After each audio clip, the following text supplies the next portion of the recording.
Today I want to tell you about the probably best Porsche museum that no one knows about. In my historical research, I'm traveling all over Europe to find out more about tech history, and I like to go to the original places.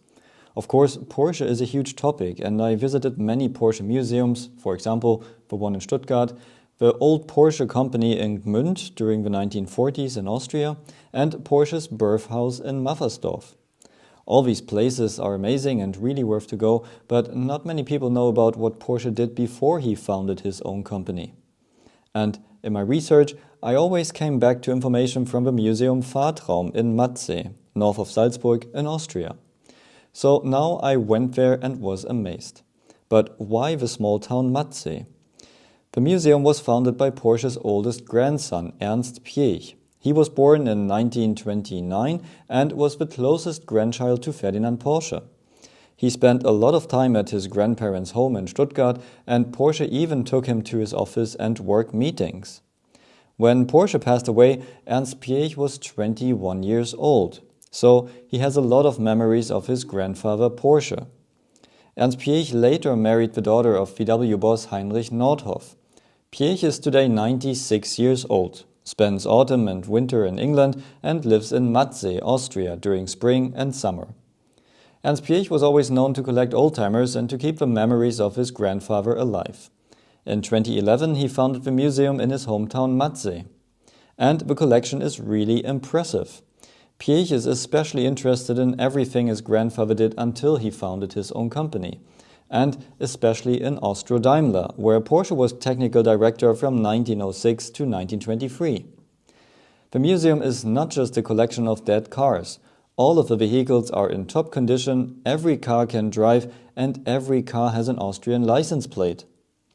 The museum is beautifully arranged, has a digital guide to tell you all about the designs, and sound bubbles at the ceiling to let you hear the real noise of the cars.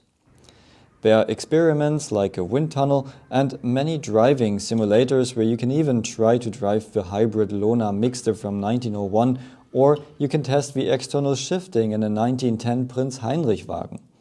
And there is a flight simulator with the original cockpit of a Hansa Brandenburg biplane with Porsche engine, which you can fly from Salzburg airport. And the exhibition is breathtaking. They have a own workshop to repair and rebuild old designs. So you have a rebuilt Lona electric car. There is the famous Mixte, the hybrid car Porsche used to visit his parents in Maffersdorf, and he used to go on his honeymoon to the south of France in 1903. You can see the car of the Austrian emperor who didn't like combustion engines, so they built him an electric version. You can see the Luisewagen and actually the very car Porsche gave his daughter for her 16th birthday in original condition. And you can see the Prinz Heinrich wagon, the first purpose-built race car with aircraft engine, lots of drag reduction and even a fully closed underbody.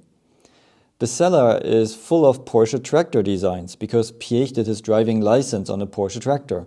And in the event hall you find Porsche's famous straight six-cylinder aircraft engine and one of the oldest Beetles upstairs. In addition to all that, they have a nice library on the way out with very interesting books. The staff is very friendly, the small town is pretty, and with the lake worth a visit on its own. So if you want to learn something about Ferdinand Porsche and especially about his achievements before he founded his own company, a trip to Mattsee is a very good idea. Next to the museum is a separate house for frequently used oldtimers, and maybe you can manage to visit during one of the many driving events. Piëch said they spent a lot more money on the museum than they originally planned to, but it was worth it. And just 20 minutes from there is the headquarters of KTM in Mattighofen, where you can visit their museum, which has a special exhibition on their Dakar bikes at the moment. So this area is definitely worth a visit, if you're interested in tech history. So stay tuned for more and see you at the next one.